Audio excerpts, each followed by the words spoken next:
Hello students, welcome to easy math for JEE. I am Ujjwal Kaushik, your friend. जो भी students IIT JEE की preparation कर रहे हैं उनके लिए हमारा चैनल बहुत यूजफुल है। आज क्वेश्चन है the area of the region X Y given क्या है 3x² less than equal to 4y less than equal to 6 + 2y।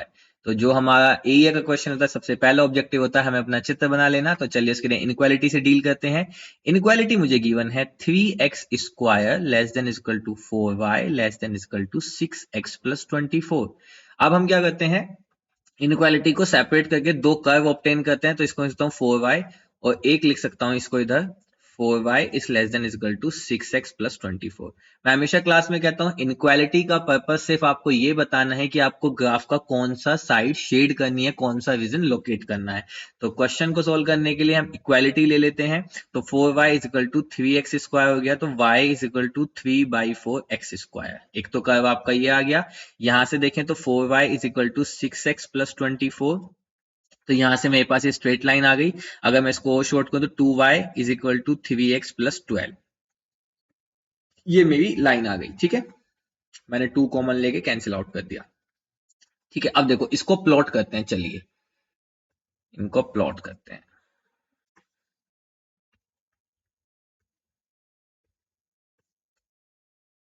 तो देखो सबसे पहले मुझे गिवन है y is equal to 3/4x²। This is nothing but a parabola. y is equal to x² के graph को हम जानते हैं, बस उसको क्या करना है 3/4 से मल्टीप्लाई कर देना। तो ये मेरा ग्राफ हो गया y is equal to 3/4x² का। दूसरा मुझे क्या गिवन है, मुझे यहाँ पे स्ट्रेट लाइन गिवन है। तो स्ट्रेट लाइन को कैसे निकाल लेते हैं, मैं कैलकुलेशन बिल्कुल उसी तरह से सोल्व करता हूं जैसे एक स्टूडेंट सोल्व करने की कोशिश करता है, ताकि आप बहुत कनेक्टेड फील करें। ठीक है, देखो जब x की वैल्यू 0 तो y की वैल्यू 6। जब y की वैल्यू 0 तो x की वैल्यू -12/3, तो यानी कि -4। तो यानी कि जो इसके पॉइंट्स हैं वो एक पॉइंट यहाँ पे होगा -4,0 और एक पॉइंट है 0,6। तो वो पॉइंट मान लेते हैं हम कि वो पॉइंट यहाँ पे होगा। ठीक है, मैंने पॉइंट मान लिया है। पक्की बात है मेरी लाइन इनसे पास नहीं करेगी। देखो मुझे पता था ऐसा ही होगा। ठीक है, तो हम किसी एक पॉइंट को अपने हिसाब से एडजस्ट कर लेंगे। ठीक है, तो ये वो पॉइंट है -4,0 और ये पॉइंट है मेरा 0,6। एक्स की वैल्यू 0, वाई की वैल्यू 6। देखो अब इनसे जो बाउंडेड रीजन है, अब मुझे देखो इनक्वालिटी क्या करती है, इनक्वालिटी हमारी मदद करती है कि हमें किस साइड का रीजन लोकेट करना है। तो देखो 0,6 है, तो यहाँ पे कोई पॉइंट 0,1 होगा। तो सबसे पहले इस ब्लू वाले में 0,1 रख के देखते हैं। ठीक है, तो एट 0,1 पे देखते सेटिस्फाई हुई है। जब x की वैल्यू 0, y की वैल्यू 1, सेटिस्फाई हुई है। तो यानी कि जो रीजन होगा वो इस साइड का रीजन है। ठीक है, दूसरा अब इसको देखते हैं अपनी लाइन को। देखो लाइन के इस साइड पे ओरिजिन है, तो देखते हैं ओरिजिन क्या हमारी लाइन को सेटिस्फाई कर रहा है। तो मेरी जो इनक्वालिटी थी वो ये थी। अगर मैं यहाँ पे रखता हूँ 0,0, तो ये हो जाएगा 0 लेस देन इक्वल टू 0 + 24। 24 0 से बड़ा सही है, तो यानी कि रीजन जो होगा ये होगा। अब इन दोनों का कॉमन रीजन कौन सा होगा, ये वाला।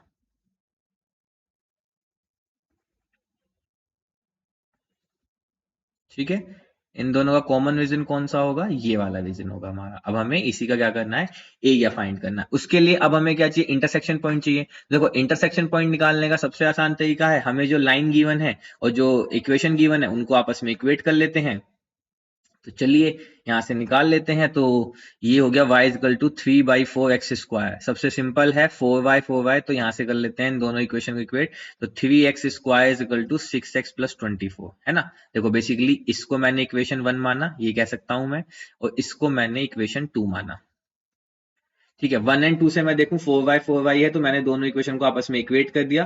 तो ये हो गया बेसिकली x² माइनस का 2x माइनस का 3×24 इज इक्वल टू 0। ठीक है, तो यहां से अगर मैं x की वैल्यूज निकालना चाहूं तो x की वैल्यू आ जाएगी -2 और 4। देखो 4 रखेंगे तो 4 का स्क्वायर 16 और 4 दूनी 8 कैंसिल हो रहा है। ठीक है, और -2 रखेंगे तो 4 और ये प्लस का 4 8। तो ठीक है, तो यहाँ से मेरे पास दो वैल्यू है, x की वैल्यू -2 और 4। तो देखो ये जो पॉइंट होगा, ऑब्वियस सी बात है इस साइड है तो x इक्वल टू -2 होगा। और ये जो पॉइंट होगा, ऑब्वियस सी बात है फर्स्ट क्वाड्रेंट में है, यहाँ पे x पॉजिटिव होगा, x इक्वल टू 4 होगा। अब मुझे एरिया निकालना है तो मैं लगा देता हूं फॉर्मूला रिक्वायर्ड एरिया का। तो यहाँ से रिक्वायर्ड एरिया कितना आ गया, -2 से 4। अब देखो -2 से 4 जा रहा है हमारा, ठीक है, -2 से 4। अब मैं क्या कर रहा हूँ, यहाँ पे मैं चला रहा हूँ वर्टिकल स्ट्रिप। वर्टिकल स्ट्रिप हमेशा कैसे चलती है, अपवर्ड डायरेक्शन में। तो अब x के लिए हमें रखना होगा, तो यानी कि upper curve minus lower curve. अब जो मेरा अपर कर्व है, अपर कर्व को देखो, अपर कर्व है मेरी स्ट्रेट लाइन और मुझे वैल्यू रखनी है x की टर्म में। तो यहां से ये आ जाएगा बेसिकली, तो ये हो जाएगा x की टर्म में 3/2x + 6, ये आ गया, ठीक है, माइनस लोअर कर्व। अब देखो लोअर कर्व क्या है, बेसिकली ये पैराबोला। x की टर्म में रखूंगा तो ये हो जाएगा 3/4x²। बस अब मुझे क्या करना है, मुझे सिंपली इसको इंटीग्रेट करना है। इंटीग्रेट करेंगे तो 3/2 ये हो जाएगा x²/2, यहाँ पे हो जाएगा प्लस का 6x माइनस 3/4 x³ 3। इस 3 से 3 कैंसिल कर देंगे, कोई दिक्कत नहीं है, बाद में कर देंगे। लिमिट गई है मेरी -2 से 4 तक, ठीक है।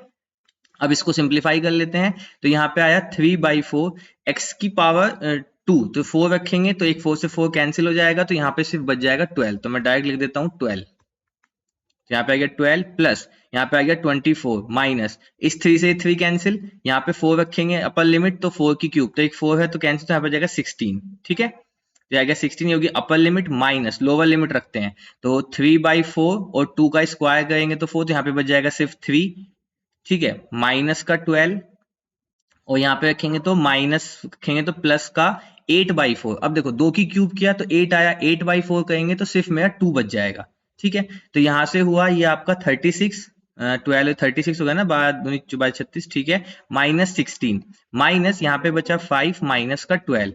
तो यहाँ से बचा 36 में से 16 गए तो मेरे पास बचा सिर्फ 20 बचा ना, देखो 16 हम सब्ट्रैक्ट करेंगे तो 20 बचा, माइनस यहाँ से कितना बचेगा, माइनस का 7, तो ये हो जाएगा बेसिकली प्लस का 7। तो मेरे पास जो आंसर आ जाएगा दैट इज 27, और इस क्वेश्चन के लिए जो हमारा राइट आंसर होगा that is 27। I hope you are able to understand the video. If you have still doubt you can ask to me into the comment box. Thank you very much. Please subscribe the channel. Be happy.